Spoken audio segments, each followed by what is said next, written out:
Assalamualaikum warahmatullahi wabarakatuh.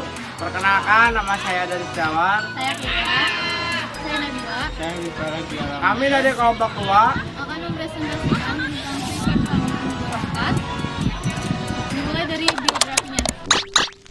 Putri KGPAA Mangkunagara II, beliau lahir pada tanggal 3 Maret 1811 dengan nama RM Sudira. Semasa bertahta, Mangkunagara IV mendirikan pabrik gula di Colomadu dan Tasikmadu.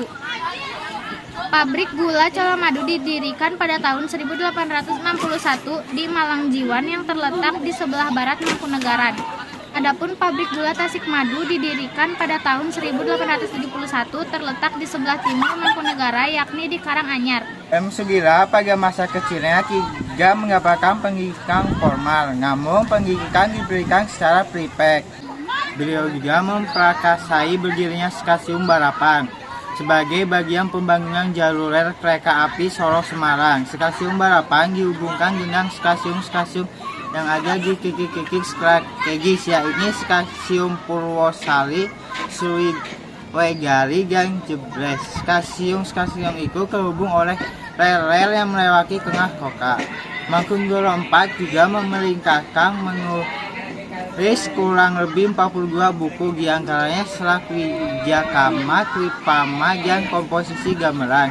Salah satu karya komposisinya yang terkenal adalah Ketawang Puspawarna. Dapat dikatakan di era Mangkunegara IV, Mangkunegara berada di puncak kebesaran. Beliau mendapatkan penghargaan Bintang Mahaputra Adi Rajanya dari pemerintah Republik Indonesia yang diberikan oleh Presiden Susilo Bambang Yudhoyono pada tanggal 3 November 2010.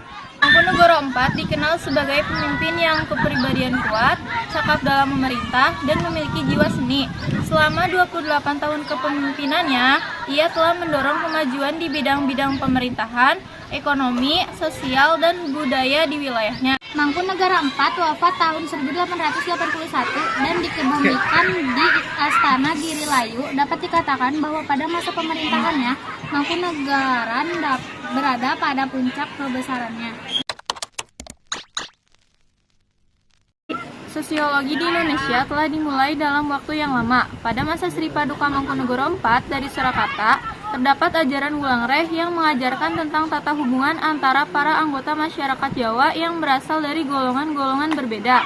Dalam ajaran tersebut terdapat banyak aspek sosiologi, khususnya pada bidang hubungan antar golongan. Selain itu, Ki Hajar Dewantara, Bapak Pendidikan Indonesia, juga telah menyumbangkan sosiologi dalam konsep-konsepnya tentang kekeluargaan dan kepemimpinan. Praktik dari ajaran ini diterapkan dalam organisasi pendidikan taman siswa. Kala itu, sosiologi belum dianggap sebagai ilmu yang penting untuk dipelajari. Akan tetapi, hanya sebatas ilmu pembantu untuk ilmu pengetahuan lainnya. Itu dikarenakan banyak karya yang Belanda, seperti tulisan-tulisan Ter dan Dwi Vendak yang mencakup unsur-unsur sosiologis, namun kala itu dikupas secara ilmiah dari aspek non-sosiologis dan belum menjadi ilmu pengetahuan yang berdiri sendiri. Berhubung belum ada spesialisasi sosiologi baik di Indonesia maupun di Belanda, maka para pengajar kala itu tidak berasal dari latar belakang psikologi. Adapun teori yang diajarkan bersifat filsafat sosial dan teoretis berdasarkan buku-buku karya Leopold von Weiss, Birins, Dehaan, dan sebagainya. Kegiatan perkuliahan di sekolah tersebut sempat ditiadakan pada 1934 hingga 1935. Penyebabnya karena para guru besar memiliki opini bahwa pengetahuan tentang bentuk dan susunan masyarakat dan proses-proses yang terjadi di dalamnya tidak diperlukan dalam hubungan dengan pelajaran hukum.